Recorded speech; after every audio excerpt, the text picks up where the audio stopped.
¿Qué tal amigos? Muy buen día. Bienvenidos a Contabilidad para Todos. Si eres nuevo en el canal, bienvenido. Y si ya eres suscriptor, gracias por seguirnos acompañando. En este video vamos a platicar sobre el ajuste anual por inflación. En primera instancia veremos las reglas generales. Después de ello, vamos a poner dos ejemplos, uno de crédito y otro de débito, y señalaremos cuáles son los errores más comunes y daremos los fundamentos legales de cada una de las observaciones. Así que te sugiero quedarte hasta el final del video y suscribirte y activa la campanita para que te notifiquen cada vez que subamos un video nuevo. Entonces, comencemos. ¿Qué es el ajuste anual por inflación? Bueno, es el reconocimiento de los efectos inflacionarios en las operaciones de crédito y débito de una persona moral. Es importante decir que las personas morales del título 2 son los contribuyentes que tienen la obligación de hacer este ajuste. En el caso de los contribuyentes que tributan por flujo de efectivo, no tienen esta obligación. Bien, el artículo 44 nos dice que al cierre de cada ejercicio se debe de calcular el ajuste anual por inflación de la siguiente manera. Determinarán el saldo promedio anual de sus deudas y el saldo promedio anual de sus créditos. El saldo promedio anual de los créditos o deudas será la suma de los saldos al último día de cada uno de los meses del ejercicio, dividida entre el número de meses del ejercicio.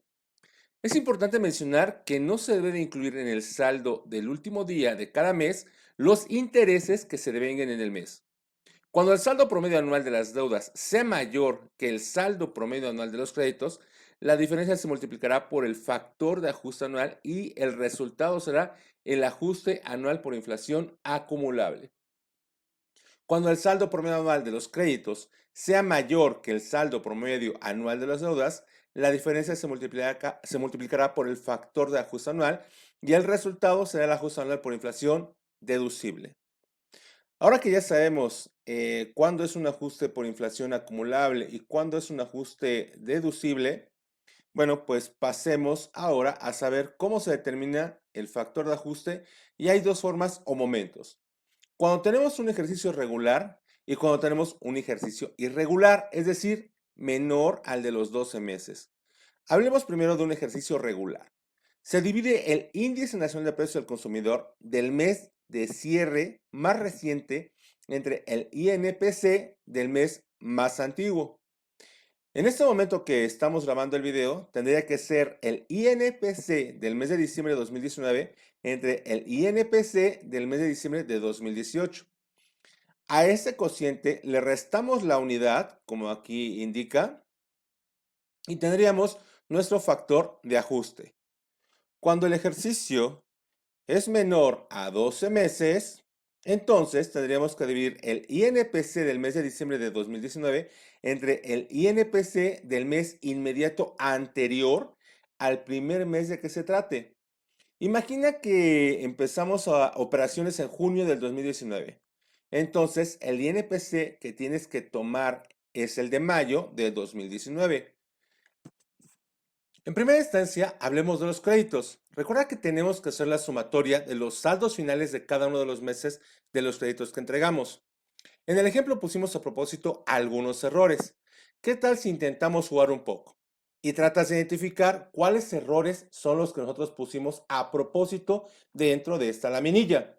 Te daré 5 segundos, ¿vale? Bien, ahora encerrémoslos en rojo. ¿Acertaste? Excelente. Si es así, te felicito. Pero la pregunta es, ¿por qué son errores? Bueno, digamos las reglas a observar. El artículo 45 nos dice que se consideran créditos el derecho que tiene una persona acreedora a recibir de otra deudora una cantidad en numerario y nos pone algunos ejemplos, como son el derecho de crédito que adquiere las empresas de factoraje y las inversiones en acciones de fondos de inversión, entre otros. Pero bueno, debemos de decir que el concepto de crédito es bastante extenso. El derecho que tiene una persona acreedora a recibir de otra deudora una cantidad de numerario, bueno, este párrafo menciona expresamente algunas partidas, pero dicha mención no es limitativa, sino solamente enunciativa. Entre las partidas que aquí no están expresamente mencionadas, pero que sí están comprendidas en la definición de crédito, se encuentran los saldos de cuentas bancarias, de clientes, de deudores, etc. No obstante, es necesario observar la exclusión que el propio artículo 45 trae en sus diferentes fracciones. Y bueno, vayamos con la fracción primera, la cual nos dice que no se considera crédito para los efectos del artículo los que sean a cargo de personas físicas y no provengan de sus actividades empresariales, cuando sean a la vista a un plazo menor de un mes o el plazo mayor si se cobran antes del mes. Entonces quiere decir que si nosotros prestamos dinero a personas físicas y que no tienen nada que ver con nuestra actividad comercial, nuestra actividad empresarial, entonces no se deberían de considerar créditos y se deberían de excluir. Bien, ahora continuemos con la fracción séptima, la cual nos indica que no se considera crédito el efectivo en caja, que como ustedes observan es la primera línea de nuestro ejercicio, ¿de acuerdo? Y bueno, la fracción cuarta nos indica que los pagos provisionales y los estímulos no se deben considerar crédito, la segunda línea marcada. En la fracción tercera nos indica que los créditos, en este caso con funcionarios o empleados, ¿de acuerdo? No se deberían de considerar créditos. Pero aquí hay que observar algo. Esta fracción tercera, en su espíritu de ley, básicamente se está refiriendo a cuando hay un préstamo hacia créditos, hacia empleados o funcionarios. Pero hay que considerar una circunstancia. Si nosotros damos un crédito por una venta o un servicio a estos funcionarios empleados o les vendemos algún activo fijo a estos funcionarios y empleados, entonces los créditos que les demos por estos conceptos, como si forman parte de nuestra actividad comercial, sí deberían de considerarse créditos, ¿de acuerdo? Y deberían de tomarse en cuenta. Antes de continuar con los débitos, tenemos que hacer unas observaciones importantes. Los créditos que deriven de los ingresos acumulables disminuidos por el importe de descuentos o bonificaciones sobre los mismos se considerarán como créditos para los efectos de este artículo, a partir de la fecha en la que los ingresos correspondientes se acumulan o hasta la fecha en la que se cobren en efectivo, en bienes, en servicios o hasta la fecha de su cancelación, ¿sale? Pero, ¿qué es cancelación? En el artículo 87 del reglamento nos indica que se entenderá por cancelación de una operación que dio lugar a un crédito o deuda, porque esto es para los dos, para los créditos y para las deudas, según sea el caso, la devolución total o parcial de bienes, el descuento o la bonificación que se otorgue sobre el precio o el valor de los bienes o servicios, así como la nulidad, la rescisión o la resolución de los contratos de los que derive el crédito o la deuda. Chavos, pero es muy importante mencionar que hay una facilidad con relación a la cancelación.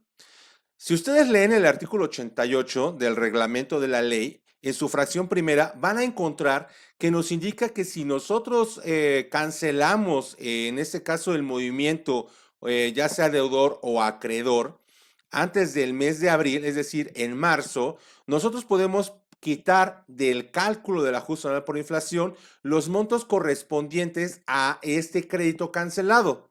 ¿De acuerdo? Acuérdense que cancelación también puede ser por un crédito incobrable. Pero también en el mismo artículo 88, en su último párrafo, nos dice que si nosotros al momento de hacer ese cálculo, este crédito no es superior al 5% del total de los créditos o los débitos, según sea el caso, no tendríamos que hacer este ajuste anual. Para dejarlo más en claro, si esta cancelación de algún crédito o débito rebasa el 5%, entonces sí tenemos que hacer ese ajuste, ¿de acuerdo? Y quitarlo de cada uno de los meses. Y si no, no tenemos que hacerlo. Pero bueno, ahí tendríamos que considerarlo nosotros, qué es más benéfico para nuestros clientes o para nuestras propias empresas. Si dejar o quitar esos créditos o esas deudas, ¿de acuerdo? Ahora sí. Pasemos a lo que son los débitos. De la misma manera que lo hicimos hace un momento con los créditos, también pusimos algunos errores que me gustaría que ustedes nos ayudaran a descifrarlos.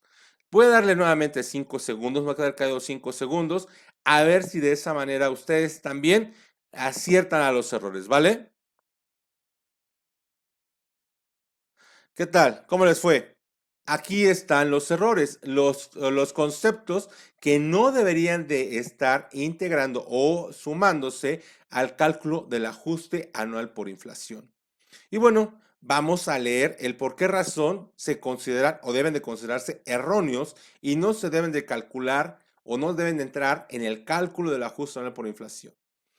Primero leamos el artículo 46, el cual nos dice que para los efectos del artículo 44 de esta ley se considerará deuda cualquier obligación en número mediante pendiente de cumplimiento, entre otras las derivadas de contratos de arrendamiento financieros, de operaciones financieras derivadas, a que se refiere la fracción 9 del artículo 20 de la misma ley, las aportaciones para futuros aumentos de capital y las contribuciones causadas desde el último día del periodo al que corresponde y hasta el día en que deban de pagarse.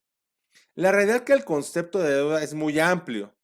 Obligación en numerario pendiente de cumplimiento.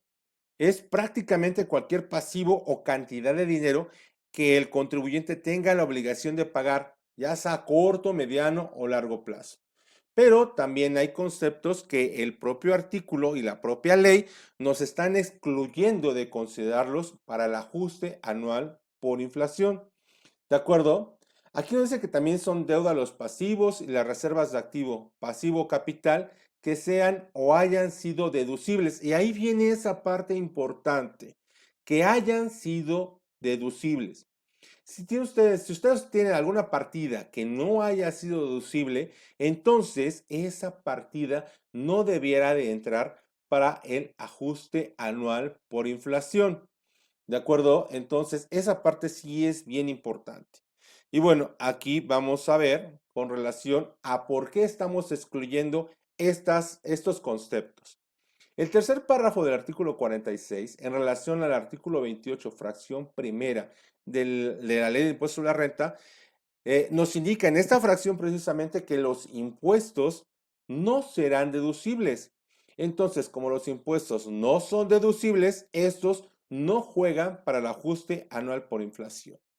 En el tercer párrafo del artículo 46, en relación al artículo 28, fracción octava, que es el que nos habla de los no deducibles, también nos indica que las provisiones no debieran de ser, en este caso, no son deducibles y no debieran de considerarse para el ajuste anual por inflación. Chavos, es bien importante esto de las provisiones. Acuérdense que hay provisiones financieras. Aquí, cuando hacemos provisiones financieras, lógicamente que en muchas ocasiones, o la mayor parte de las veces, no son deducibles para cuestiones fiscales. Bueno, pues estas provisiones financieras no debieran de considerarse para el ajuste anual por inflación. ¿Cuáles otras? Bueno, el tercer párrafo en el artículo 40, del artículo 46 en relación al artículo 28 en su fracción novena, nos habla que los beneficios o las reservas creadas para reconocer beneficios de los empleados no deberían de considerarse deducibles y por ende no se deben de considerar para el ajuste anual por inflación. Otro concepto que por esa circunstancia tenemos que quitar. Y por último, aquí nosotros ya pusimos lo que es los pasivos por derecho de uso. Acuérdense que para el ejercicio 2019, las normas de información financiera, en su norma D5, ya obligan a reconocer los arrendamientos como un activo y a su vez un pasivo por derecho de uso.